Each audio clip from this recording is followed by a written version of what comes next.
We all know that growing up and figuring out who we are is not always easy. And as our next guest will show you, sharing your story will help others down the line. Raquel Willis is the author of The Risk It Takes to Bloom, the story of her life growing up Black and trans in Georgia. She has an author event tonight at Elliott Bay Book Company. But first, we're so lucky she's here on our couch at New Day. Yes, thank you, Kelly, for having me. Oh my gosh, it is an honor. And looking at this title, I feel like it already says a lot, The Risk It Takes to Bloom on life and liberation. Where did that title come from, and what do you want that to convey? Well, I first heard this short poem that I pulled the line from at the beginning of an Alicia Keys album several years ago. Yes. And it really touched me because it made me think of this moment growing up as a kid, being raised as a little boy in the South, so I am a transgender woman, and liking these magnolia blossoms that were on this tree that reached over into my backyard. And I remember being like, oh, these are beautiful, I love them, and also I'm not supposed to, because of all of these gender expectations that I was being indoctrinated with. Definitely.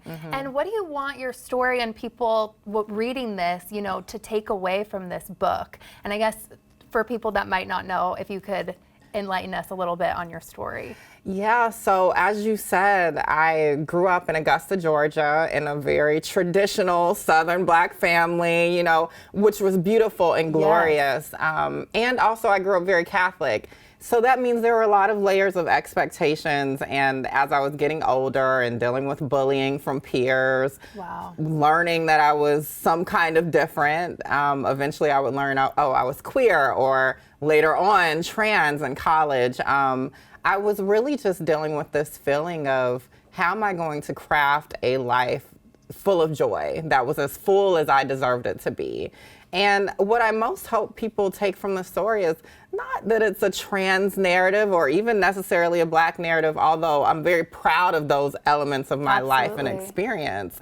It's really that we're all dealing with all of these expectations, and we have to be willing to take the risk to see if maybe there's something more glorious, more true on the other side. And that's what I've been able to do at various points in my life and in my career in journalism.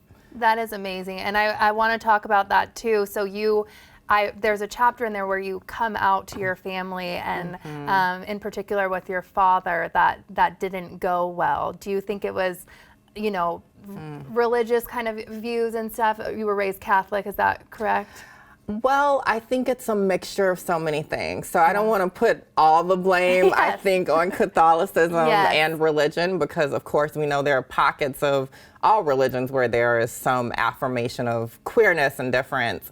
I think it was those expectations. And when I talk about those expectations, oftentimes those are conversations that also include talking about systems of oppression. So for my father, growing up in the 1950s, in the South, as a Black man in the United States, his idea of what it meant for me to have a successful, a healthy life was one that included this kind of vision of me growing up into being this upstanding, you know, Black man in this sense that he imagined.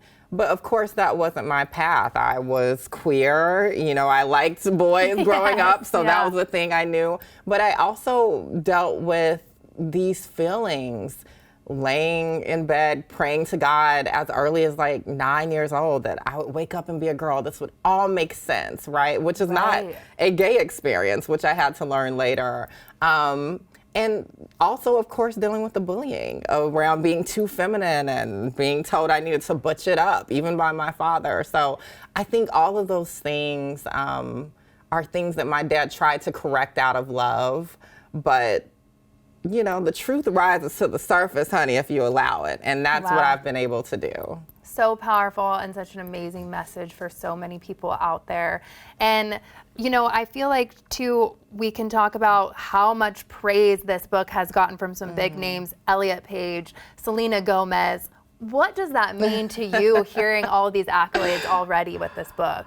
It's wild. I mean, it's really wild to be, you know, this person from Augusta, Georgia, you know, not Atlanta. I have to be clear. It was a medium-sized town in the South, and to have my story be shared on this level is such an honor. It's such a privilege. I don't take it lightly at all. I had a very beautiful conversation at a community dinner last night with the Lavender Rights Project, an amazing Black trans-led organization here in Seattle. And it was just wonderful to hear the stories, the testimonies of all of these other brilliant trans and Black folks here, right? So it's not even necessarily about my story. It's really about this opportunity for me to be able to meet other folks who maybe see something in my story and maybe are inspired to tell their story in whatever fashion that manifests for them. I love that. And really quick, we want to talk about your podcast too. What's it called? Where can people find it? Yes, so I work with iHeartMedia in the Outspoken division, which is all about LGBTQ plus voices. And I released a podcast back in November, really around the time the book first came out, called Afterlives. And this podcast focuses on the epidemic of violence in the trans community. A lot of my work has been about uncovering these stories of people we've lost too soon. So this first season focuses on Layleen Polanco, a 27-year-old Afro-trans Latina who died in Rikers custody in New York. Wow. And we're talking to her family. It's not just doom and gloom. It's not kind of just baseline true crime. We're really leaning into the empathy. But we've been able to tell a fuller story of her experience being incarcerated, dealing with mental health issues, and then also the community she galvanized in the wake of her death. So it's riveting. I encourage folks to check it out. Yes. Oh my gosh. Well, I'm absolutely loving your book so far. Thank you so much for being here and all this important work that you're letting us all know about. So, and just a reminder, of course, Raquel has an author event tonight, Thursday, February 8th at Elliott Bay Book Company at 7 p.m. So make sure you check that out.